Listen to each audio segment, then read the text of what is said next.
Bom dia, boa tarde, boa noite, meus irmãos. Aqui é seu irmão Alisson Tonassi, mais uma vez para a gente falar de espiritismo, umbanda e espiritualidade. Eu sou uma pessoa que gosto muito de estudar.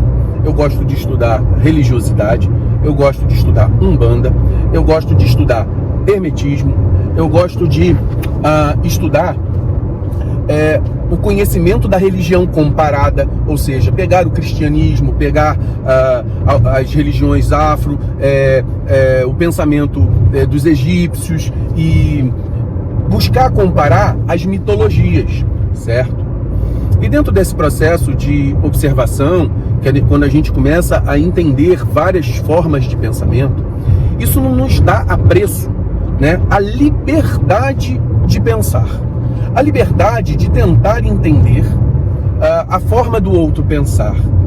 E hoje em dia, nós estamos vendo, dentro do movimento religioso de Umbanda, o asfixiar desse processo de fazer o outro querer ter uma hegemonia de raciocínio, uma hegemonia de pensamento. Isso é muito ruim. Nós paramos de ver a pluralidade das ideias, a pluralidade do pensamento, e deixamos com que essa investigação da verdade, né? Quando a gente fala em investigação da verdade, o que é? A verdade que você busca para você, porque não há uma verdade absoluta.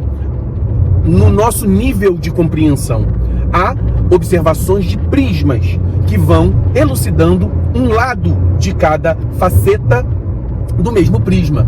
Então, dentro desse processo todo, quando eu consigo enxergar um lado do prisma, se eu escutar o outro que olha outro lado do prisma, não quer dizer que os dois estejam certos ou que os dois estejam errados. Quer dizer que, de repente, eu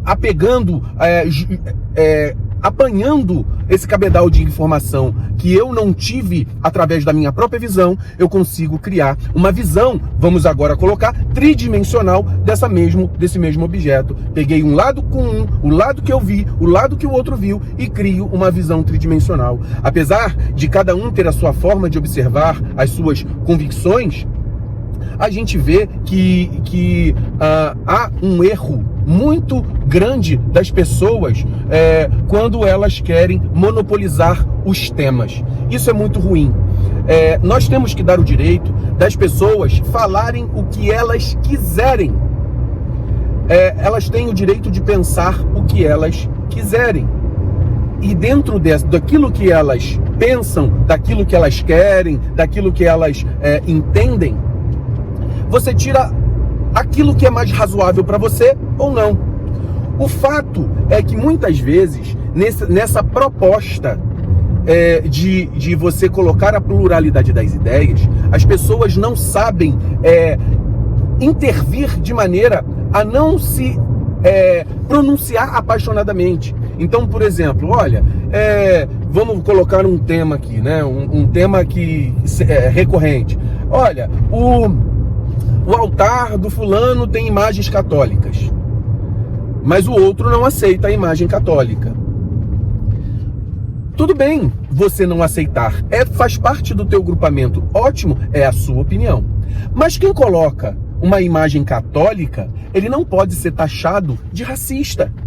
Você já entende que, de repente, uma pessoa que coloca uma imagem dessa, aí eu vou dar só o exemplo, ela pode ser uma senhorinha que passou a vida inteira acreditando naquela forma de culto. E aí nós vamos falar de maneira apaixonada que uma senhorinha que só fez o bem a vida inteira, 50, 70 anos de caridade, de amor, de fraternidade pela Umbanda, ser taxada de racista por um outro que entrou agora e nem tirou as fraldas. Ao mesmo tempo, esse que não tirou as fraldas e está criticando, apontando o dedo, ele tem o direito de se posicionar no sentido de: olha, eu não acredito em imagem católica porque no meu grupamento não se tem a doutrina de louvar através de sincretismo. Nós vamos louvar os nossos orixás através das imagens africanas, ou através de otais, ou através de quartinhas. Tanto faz a forma que a pessoa vai fazer. O importante aqui é o respeito. O importante aqui é nós colocarmos os nossos posicionamentos, e isso aí, uma coisa que a gente aprende muito bem na maçonaria, é dar o direito da pessoa falar a bobagem que quiser, e nós darmos o direito a ela, a escutarmos aquilo que ela está falando, mas sempre com respeito, sempre com cuidado de não ofender, de não impetrar crime a uma pessoa que não cometeu. Então, no momento em que você diz isso ou aquilo, ou cria adjetivos para pessoas que não estão fazendo isso, porque elas pensam diferente de você, você está pensando de uma forma ditatorial. E nosso país, ele preza pelas questões da liberdade. E a gente já está vendo. E por que eu estou falando isso? Porque hoje nós vemos uma polarização muito grande, uma polarização que demoniza. E eu não quero isso para minha religião. Você ser do terreiro que é demonizado porque você tem a pecha de ser racista. Gente, quem é que é de Umbanda que é racista? É claro que você pode, através de uma visão de estudo, de um estudo que muitos têm pensadores de Umbanda que tinham falas realmente muito complicadas. E estão os livros dele até hoje aí, sendo aplaudidos de frente para trás, de trás para frente, tem nome. Mas eles têm o direito de expor o seu pensamento, e eu, através da leitura, da minha forma de livre raciocinar, eu tenho o direito de negá-las veementemente por não serem condizentes com a forma lógica daquilo que eu penso. Então é muito importante que nós tenhamos o tato de entender, escutar, compreender, não apontar dedos, certo? Para nós que somos da religião. Claro, aqui nós vamos falar uma coisa muito, muito importante. Nossa religião não cobra. Eu sou alguém que critico isso veementemente. Religião é algo que se trabalha através da espiritualidade. A espiritualidade, e aí como você vai compreender ela, e também vou compreender que existem outros tipos de religião que vão trabalhar isso. Aí eu digo o seguinte, eu me atenho a falar da religião de Umbanda. Eu tenho a minha opinião sobre aquilo que desconheço claramente, porque não participo. Por exemplo, Quimbanda, Candomblé, tenho a minha opinião. Mas isso cabe ao meu pensamento privado, que não vai ser colocado aqui em público. Por quê? Porque desta mesma forma, eu tenho o dever de respeitar Quimbanda, Candomblé de Caboclo, Jurema, Ayahuasca, qualquer outra coisa.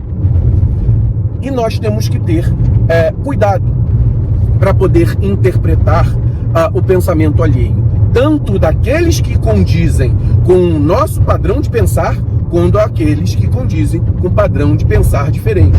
E nesse processo, que sirva também para nós que vamos nos posicionar politicamente, porque o seu irmão que pensa diferente de você não é o seu inimigo. Ele não é. Ele é uma pessoa que pensa através do livre pensar dele, a lógica que condiz na vida dele. E isso não dá o direito das pessoas, como fizeram nas eleições passadas, de perder amizades, de parentes, distanciamento de parentes. O fato mais